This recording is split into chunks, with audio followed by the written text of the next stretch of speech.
Saudara, Kabupaten Kutai Kartanegara merupakan salah satu wilayah di Kalimantan Timur yang kerap memunculkan perseteruan antara masyarakat dan perusahaan pengolahan tambang batu bara. Pemicunya karena lahan pertanian masyarakat kerap terganggu oleh limbah perusahaan dan aktivitas pertambangan. Warga pun merasa dirugikan. Tanggal 21 Juli 2021 lalu, warga desa Jembayan Dalam, Kecamatan Loakulu, Kutai Kartanegara, mendatangi Gakum KLKH Kalimantan Timur, Jalan Untung Suropati, untuk mengadukan perusahaan batubara milik PT MHO. Perusahaan dianggap telah merusak puluhan hektar lahan pertanian milik keluarga Herman. Kegiatan pertambangan batubara di perusahaan PT MHO menyebabkan lahan pertanian keluarga Herman rusak tergenang air buangan dari lahan pertambangan. Tanaman dan lahan mereka rusak dan tidak bisa berproduksi. Saya dari kuasa hukumnya Pak Herman dan rekan yang lain meminta keadilan bahwa lahannya Pak Herman Hobong ini terkena dampak aktivitas lingkungan oleh perusahaan. Itu kami masih mengupayakan keadilan tersebut di Gakum ini. Ya, salah satunya untuk pembebasan lahan dari Pak Herman ini. Saya minta keadilan aja.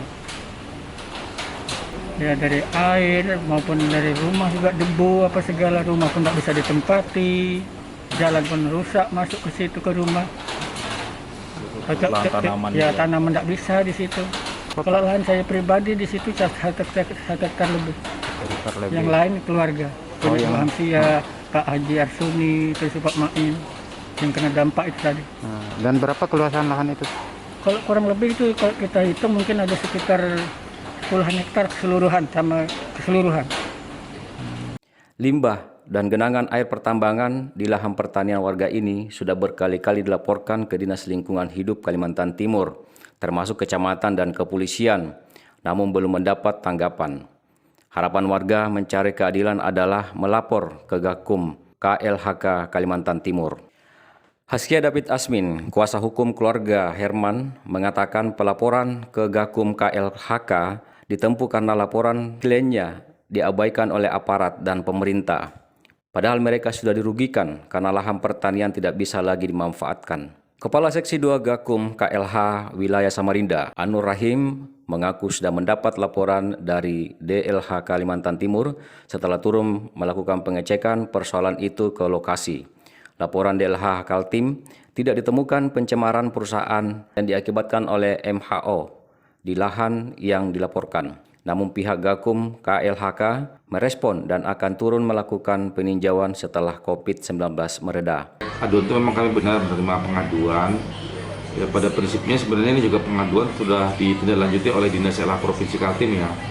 Nah, dengan pokok aduan yang kurang lebih objeknya sama, tapi saya terkait aduan itu saya juga kurang terlalu ini ya. Tapi prinsipnya Dinas LH sudah turun, namun pada saat itu mungkin dari LH melihat dari sisi pencemarannya waktu itu yang belum menemukannya, pengacara atau apa gitu ya, kemarin juga memasukkan surat ke kami. Nah, prinsipnya kami dari Gakum sesuai dengan tupoksi kami pasti akan merespon gitu ya. Kami akan menurunkan tim verifikasi lapangan untuk melihat apa benar terjadi sesuai dengan aduan tadi. Mungkin kalau aduannya pencemaran kita belum bisa mengatakan itu ya. Pada prinsipnya kami akan melihat fakta di lapangan. Pemerintah harus bijak menyelesaikan konflik perusahaan dan masyarakat agar keadilan dapat ditempuh di tengah-tengah masyarakat. Dari Tenggarong, BKTV Hardi melaporkan.